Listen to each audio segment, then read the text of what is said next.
അതൊരു സമൂഹത്തിൻ്റെ പരമ്പരാഗതമായി വരുന്ന സമ്പത്താണ്.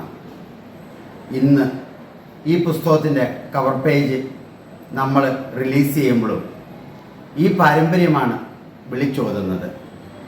നമ്മുടെ പൂർവികർ കണ്ടെത്തിയ സാഹിത്യം, വിജ്ഞാനം, അറിവ് നമ്മുടെ ഈ കർത്താവ് നമുക്ക് പകർന്നു തരികയാണ്.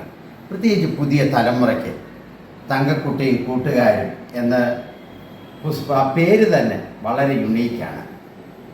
വിജയമ്മ തൻ്റെ അനുഭവ സമ്പത്തിൽ നിന്ന് നമുക്ക് നൽകുന്ന കവിതയിലൂടെ നൽകുന്ന ഒരു വിരുന്ന്.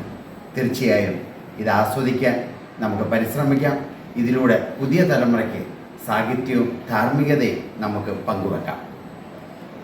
ഒത്തിരി സന്തോഷത്തോടുകൂടി ഈ കവർ പേജ് ഇവിടെ റിലീസ് ചെയ്യുന്നു.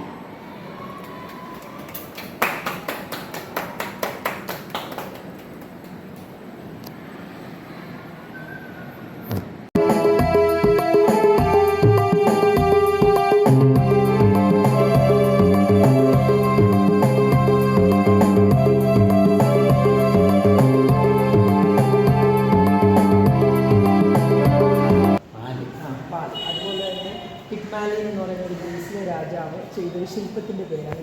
ഇതിൻ്റെ പണിയെല്ലാം കഴിയുമ്പോഴത്തേക്കും ഈശ്വരൻ ജീവൻ കൊടുക്കും എന്നായിരുന്നു ശില്പിയുടെ ഒരു ചിന്ത. അപ്പോൾ എന്തായാലും ശില്പം പണിത് കഴിഞ്ഞപ്പോഴത്തേക്കും അഫ്രഡൈറ്റ് എന്ന് പറയുന്ന ഗ്രീസിലെ ദേവത ഈ ശില്പത്തിന് ജീവൻ കൊടുക്കുമെന്ന് ശില്പി അതിൽ ഭയങ്കര സന്തുഷ്ടനായി ജീവിച്ചു വന്നു കഥ.